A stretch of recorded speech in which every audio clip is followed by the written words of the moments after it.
ડુંગળી સહિતના પાકો પણ સંપૂર્ણ નિષ્ફળ ગયા તો ખેતરોમાં છેલ્લા એક સપ્તાહથી પાણી ભરાયેલા છે। મોડી રાત્રિ બાદ સવારે વરસેલા વરસાદે હાલ વિરામ લીધો છે। ભાવનગર ઉના નેશનલ હાઈવે પાસેના નાઠેજ ગામમાં હજુ ખેતરોમાંથી પાણી ઓસર્યા નથી। ઘર બહાર નીકળવા પાણીમાંથી પસાર થવું પડે તેવી સ્થિતિ। તો ગીર સોમનાથમાં હાલ વરસાદે જે તારાજી સર્જી છે તેના દ્રશ્યો જોઈ શકો છો કે હજુ પણ ખેતરોમાંથી પાણી ઓસર્યા નથી। વરસાદે વિરામ લીધો છે તેમ છતાં હજુ પાણી ઓસર્યા નથી। પાક નુકસાનીથી ખેડૂતો નારાજ છે કારણ કે ચોમાસાની સિઝન દરમિયાન પણ ખેડૂતોને નુકસાની વેઠવાનો વારો આવ્યો હતો। ચોમાસું સમાપ્ત થયા બાદ હવે માવઠાના કારણે પણ પરેશાન।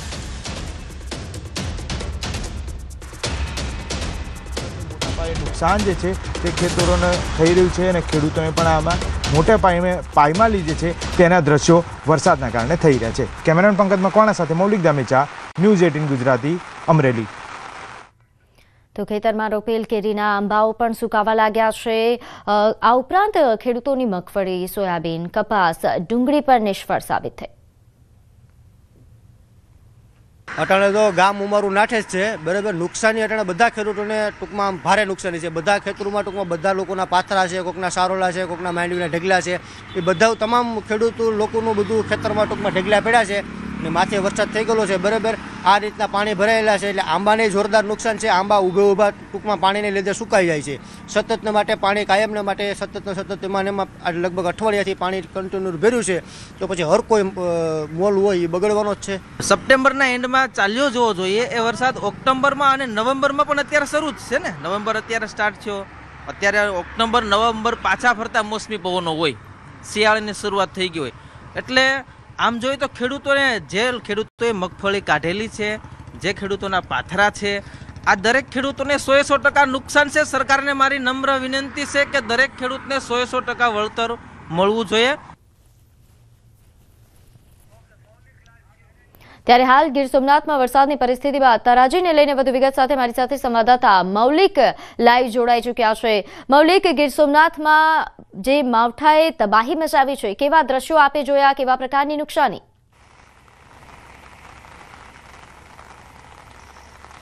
પ્રીતિ, છેલ્લા 3 દિવસથી અંધાર જે વરસાદ જે છે તે છૂટો છવાયો અનેક વિસ્તારોમાં પડી રહ્યો છે। તે ભાવનગર હોય, કોડીનાર હોય કે પછી વેરાવળ, ગીર સોમનાથ હોય, આ તમામ જગ્યાએ વરસાદ જે છે તે વરસી રહ્યો છે। મોડી રાત્રે પણ વરસાદ જે છે તે ખાબકી ચૂક્યો હતો। અત્યારે હાલ પણ ધીમી ધારે વરસાદ જે છે તે વરસી રહ્યો છે।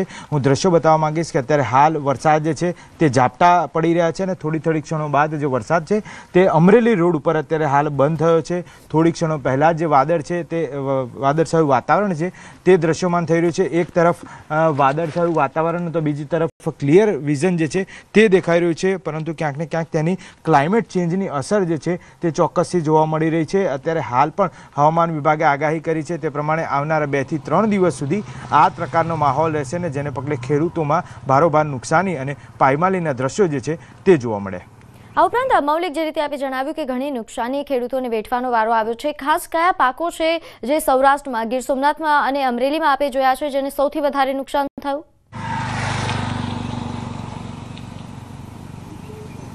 ગીર સોમનાથની વાત કરીએ તો ગીર સોમનાથમાં મહત્તમ રીતે મગફળીનો પાક છે તે મગફળીના પાકમાં મોટા પાયે નુકસાની જોવા મળી છે। આની સાથે સાથે કપાસથી લઈ ડુંગળી અને જે રેગ્યુલર પાકો જે છે જે ચોમાસું સિઝનમાં લેવામાં આવતા હોય છે તેનું પણ નિષ્ફળ ગયેલું પાક જે છે તે દ્રશ્યો જોવા શકાય છે।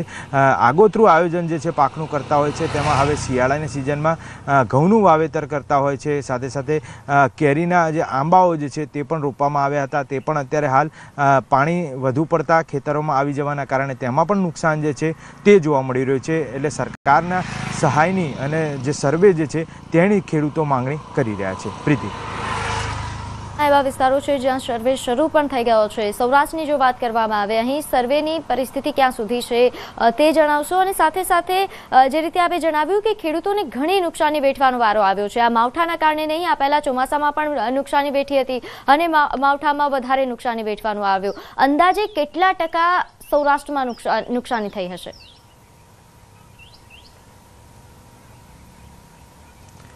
પ્રીતિ, એક અંદાજ પ્રમાણે એ ખેડૂતની વાત માનીએ તો છેલ્લા એક સપ્તાહની અંદર 2 થી 3 વખત આ પ્રકારની આગાહી છે તે આપવામાં આવી હતી અને આગાહીના પગલે મોટા પાયે નુકસાન જે છે ખેડૂતોને વેઠવું પડી રહ્યું છે। બીજી તરફ એક અંદાજે પણ લગાવીએ કે 1 વીઘા ખેતરમાં તેમને જો મગફળી કે અન્ય કોઈ જો પાક છે તો તેના બિયારણની પાછળ જે ખર્ચ છે તે 45 થી 50 હજાર જેટલો આવતો હોય છે અને સાથે તેના જે કામગીરી કરવા માટે રાખવામાં આવતા માણસો જે છે તે માણસોને પણ તેમનું વળતર ચૂકવવાનું છે। પરંતુ અત્યારે હાલ પાકની સ્થિતિની વાત કરીએ તો પાક જે છે તે સંપૂર્ણ રીતે નિષ્ફળ નીવડ્યો છે અને પાકની સાથે સાથે જે ઊભો પાક હતો તે પણ લોકો નથી લઈ શક્યા। આ પ્રકારની સ્થિતિ છે તે અનેક ખેતરોમાં જોવા મળી રહી છે। સાથે સાથે જે કે અનેક રોપાઓ જે છે તે રોપાઓ પણ અત્યારે હાલ નિષ્ફળ થયા હોય તેવા દ્રશ્યો જે છે તે ગીર સોમનાથ સાથે સાથે અનેક એવા સૌરાષ્ટ્રના વિસ્તારો છે કે જ્યાં આગળ અત્યારે હાલ ખેતીનો જે સિઝન છે આખી ફેલ માનવામાં આવી રહી છે। જી મૌલિક, આભાર માહિતી આપવા બદલ। તો હાલ જેથી સંવાદદાતાએ જણાવ્યું કે અહીં સૌરાષ્ટ્રમાં ખેડૂતોની સૌથી વધારે માવઠાનો માર પડ્યો છે। ખેડૂતોને ખૂબ જ નુકસાની વેઠવાનો વારો આવ્યો। હવામાન વિભાગની આગાહી પ્રમાણે હજી પણ વાતાવરણ જે છે તે 2 થી 3 દિવસ કમોસમી વરસાદને આવનારું રહેશે। મહત્વની વાત છે કે આ વાતાવરણના કારણે અનેક એવા ખેતરો છે કે જે પાણીમાં અત્યારે વહી રહ્યા છે। વાત કરીએ કોડીનારથી ભાવનગરના હાઈવેની કે જ્યાં આવેલું નાઠેજ ગામ છે તે નાઠેજ ગામની સીમની બહાર એટલે કે હાઈવે ઉપર જ આવેલી તમામ જે ખેતરો જમીન છે ત્યાં આગળ જે આંબાનું રોપણ કરવામાં આવ્યું છે। આંબા હજી તો ઉગ્યા છે પરંતુ અત્યારે હાલ જે ગઈકાલે મોડી રાત્રે વરસાદ પડ્યો, આજે વહેલી સવારે વરસાદ પડ્યો, જેને પગલે આ વરસાદના કારણે જે પણ દ્રશ્યો દેખાય છે તે દ્રશ્યોમાં તમામ આંબાઓ જે છે તે પાણીમાં ગરકાવ થયા છે। એટલે કે ખેતરો જે છે ત્યાં માત્ર ને માત્ર પાણી જ જોવા મળી રહ્યું છે। એટલે મોટા પાયે નુકસાની જે છે તે ખેડૂતોને હવે ક્યાંક વરસાદના કારણે નોતરી રહી હોય તેવા પ્રકારના દ્રશ્યો જોવા મળી રહ્યા છે। કેમેરામેન પંકજ મકવાણા સાથે મૌલિક દામેચા, ન્યૂઝ 18 ગુજરાતી, ગીર સોમનાથ। આગળ વાત કરીએ અમરેલીના જાફરાબાદ તાલુકામાં ધોધમાર વરસાદ। અહીં ગ્રામ્યના માણસા, પાટી, હેમાળ, લોર અને ફાસરિયામાં કમોસમી વરસાદનો કહેર। અનરાધાર વરસાદથી રસ્તા પર નદી વહેતી હોય તેવા દ્રશ્યો જોવા મળ્યા। મોટા માણસામાં પાણીના પ્રવાહમાં બાઇક તણાયું તો મોટા માણસા ગામના રહેણાંક મકાનોમાં પણ પાણી ઘૂસી આવ્યા। મકાનના ફરજામાં રાખેલ તૈયાર મગફળી પણ પાણીમાં તણાઈ। કમોસમી વરસાદના કારણે ઘરમાં પડેલી મગફળી પણ બગડી ગઈ છે। તો અમરેલીમાં વરસાદે ભારે તારાજી સર્જી છે। અહીં ઘરમાં રાખેલી મગફળી પણ પાણીમાં તણાઈ હોય તેવા પ્રકારના દ્રશ્યો। આ ઉપરાંત કારણ કે છેલ્લા ઘણા સમયથી અહીં માવઠાની જે પરિસ્થિતિ છે તેના કારણે લોકોને હાલાકી ભોગવવાનો વારો આવ્યો છે। લોકોના રહેણાંક વિસ્તારમાં પાણી ઘૂસી આવ્યા છે, લોકોના ઘર સુધી પાણી પહોંચી ગયા છે, જેના કારણે ખેડૂતો પણ હેરાન થઈ રહ્યા છે, સ્થાનિકો હેરાન થઈ રહ્યા છે। ખાસ જાફરાબાદની જો વાત કરવામાં આવે અહીં મગફળીના પાકને ભારે નુકસાન થઈ રહ્યું છે। રસ્તા પર નદી વહેતી થઈ હોય તેવા દ્રશ્યો સામે આવ્યા છે। તો જાફરાબાદમાં શિયાળામાં પણ ચોમાસા જેવો માહોલ સર્જાયો। ગ્રામ્યમાં જો વાત કરીએ તો માણસા, પાટી, હેમાળ કે જ્યાં કમોસમી વરસાદના કારણે તારાજી સર્જાઈ। અહીં લોકોના પાકને તો નુકસાન થયું, સાથે સાથે ઘરવખરીને આ ઉપરાંત વાહનોને પણ નુકસાન થયા હોવાના સમાચાર છે।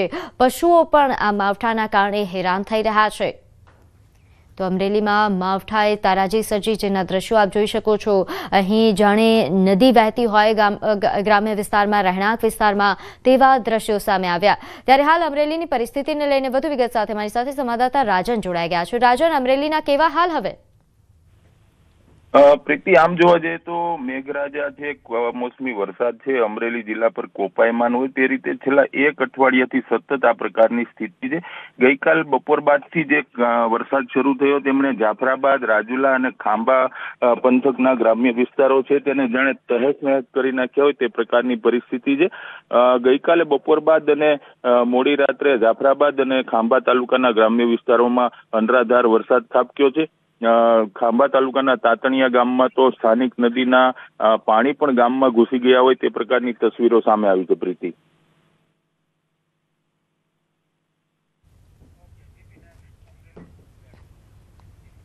અમરેલી જિલ્લામાં સતત 6 દિવસથી કમોસમી વરસાદ ખાંભાગીરના ગામડાઓમાં મોડી રાતથી ધોધમાર વરસાદ નોંધાયો. કમોસમી વરસાદ ઉપરવાસમાં ભારે વરસાદના પગલે ધાતરવડી નદીમાં ઘોડાપૂર આવ્યું તો ઉપરવાસના પીપળવા, ઉમરિયા, લાસા, તાતણિયા સહિતના ગામોમાં મોડી રાત્રે ધોધમાર વરસાદ વરસ્યો.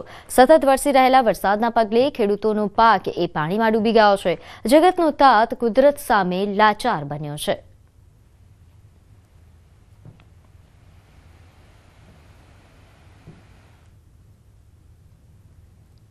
તો અમરેલીમાં ખાંભાગીરમાં જળબંબાકાર, તાતણિયા ગામમાં પૂરના પાણી ઘૂસી આવ્યા. ભારે વરસાદના કારણે નદી બે કાંઠે થઈ નીચાણવાળા વિસ્તારો પાણીમાં ગરકાવ થયા છે તો સ્થાનિકો અને વાહન ચાલકોને પણ હાલાકી. મગફળી, કપાસ સહિતનો પાક બરબાદ થયો. માવઠાથી ખેતી પાકને વ્યાપક નુકસાન. તો ખાંભાગીરમાં ચારે તરફ પાણી જ પાણી દેખાઈ રહ્યું છે. અહીં માવઠાએ ભારે તારાજી સર્જી છે. તાતણિયા ગામના દ્રશ્યો કે જ્યાં પૂરના પાણી ઘૂસી આવ્યા છે. ખાસ કરીને નીચાણવાળા વિસ્તારો એ સંપૂર્ણપણે પાણીમાં ગરકાવ દેખાઈ રહ્યા છે. સ્થાનિકો અને વાહન ચાલકોને હાલાકી ભોગવવાનો વારો આવ્યો છે કારણ કે રસ્તા પર નદી વહેતી થઈ હોય તે પ્રકારના દ્રશ્યો. માવઠાથી ખેતી પાકોને પણ નુકસાન થયું છે. લોકોની ઘરવખરીને નુકસાન થઈ રહ્યું છે. સુરેન્દ્રનગર જિલ્લામાં સતત ત્રીજા દિવસે કમોસમી વરસાદના કારણે જગતના તાતના હાલ બેહાલ થયા છે. જિલ્લામાં 3.50 લાખ હેક્ટર કરતાં વધુ જમીનમાં કપાસના વાવેતરમાં મોટા પ્રમાણમાં નુકસાન થયું છે. ખેડૂતોએ મોંઘા ભાવના બિયારણ અને દવાનો છંટકાવ કરી મહા મહેનતે 5.60 લાખ હેક્ટર જમીનમાં કપાસ, મગફળી, જુવાર, એરંડા સહિતના પાકનું વાવેતર કર્યું હતું. ત્યારે કમોસમી વરસાદના કારણે કપાસનો પાક પલળીને સાવ નિષ્ફળ થઈ ગયો છે. ત્યારે સરકાર દ્વારા તાત્કાલિક ટેકાના ભાવે ખેડૂતોના કપાસ સહિતના તમામ પાકની ખરીદી કરવામાં આવે તેવી માંગ કરવામાં આવી. ખરીફ સિઝનમાં જે અતિવૃષ્ટિના કારણે 50% જમીન અમારી તો ફેલ વહી ગઈ હતી અને જે માલ બધો બગડી ગયો હતો. ખેતર બધા કેટલા ખાલી પડ્યા અને અત્યારે જે દિવાળીના ઉપર જે કપાસ અત્યારે અમારા ખેડૂતને લેવાનો સમય આવ્યો અને વીણવાનો સમય થયો ત્યાં દિવાળી પછીનું જે કુદરતી માવઠું આવ્યું તેના કારણે માલ તમામ અમારો ખરાબ થઈ ગયો છે. જે કપા તો ફૂલ તમે જુઓ નજરની સામે કપા હાવ વરસાદ 4 દીથી આવે એટલે તમામ બગડી ગયેલો કપા છે. અત્યારે લો 4-5 દિવસથી આ કમોસમી વરસાદ થવાથી અત્યારે ખેતીની માલપા કંઈ લેવા જેવું રહ્યું નથી. મેં 4 એકરનો કપાસ વાવ્યો છે. અંદાજે 50 થી 60 હજાર રૂપિયાનું મેં ખર્ચો કર્યો છે. હજી એક પણ કુંબળું ઘરે કપાનું આવ્યું નથી. ટેકાના ભાવે મગફળી ખરીદવા મુદ્દે દિલીપ સંઘાણીની પ્રતિક્રિયા. ગુજકો માસોલમાં ચેરમેન દિલીપ સંઘાણીનું નિવેદન. ગુજકો માસોલને કેટલાક જિલ્લાની જવાબદારી સોંપી છે. હજુ કેટલી મગફળી ખરીદી કરવી અને ક્યારે કરવી તેની માહિતી મળી નથી. નવી તારીખ હવે સરકાર જાહેર કરશે. કમોસમી વરસાદથી ખેડૂતોને વ્યાપક નુકસાન થયું છે. તાત્કાલિક સર્વે કરવા મુખ્યમંત્રી ભૂપેન્દ્ર પટેલે સ્પષ્ટ સૂચના આપી છે. રવિ પાક માટે સાનુકૂળતા થાય તેવા પ્રયાસ સરકાર દ્વારા ચોક્કસ થશે. ખેડૂતોને પાક નુકસાનની સહાય આપવામાં સરકાર મોટું મન રાખશે.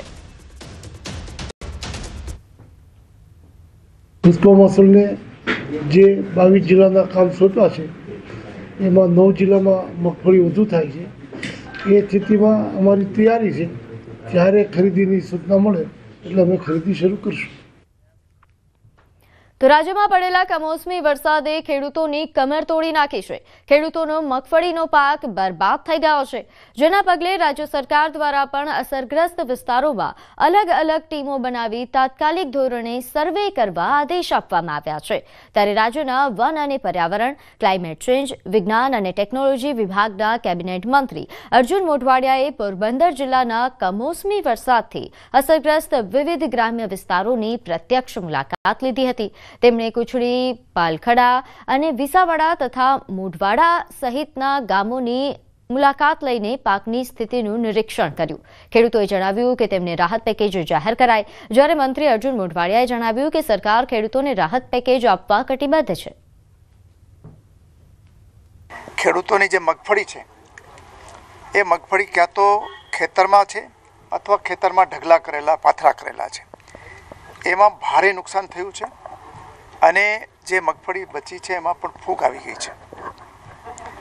માનનીય મુખ્યમંત્રીશ્રીએ અમને બહુ સ્પષ્ટતાપૂર્વક વાત કરી છે કે આ દુઃખની ઘડીમાં આપણે ખેડૂતોની પડખે ઊભું રહેવાનું છે અને વહીવટી તંત્રને પણ એ જ પ્રકારે સૂચના આપી છે. આપણી રાજ્ય સરકાર અને કેન્દ્ર સરકારને પણ આપણે વિનંતી કરીએ કે વહેલી તકે આજે સર્વેમાં બાપભાઈ તથા અર્જુનભાઈને આવ્યા હતા, વહેલી તકે સારામાં સારું પેકેજ કે જે એક વીઘે અંદાજે 15,000 જેવો ખેડૂતોને ખર્ચ છે, કમસે કમ 15,000 ખર્ચ મગફળીમાં એક વીઘે થાય છે, એનાથી પણ વીઘે વધારે વળતર આપે અને ખેડૂતોને મદદ કરે. બાકી ખેડૂતો પાસે ઘાસચારા માટે કંઈ બેસ્યું નથી.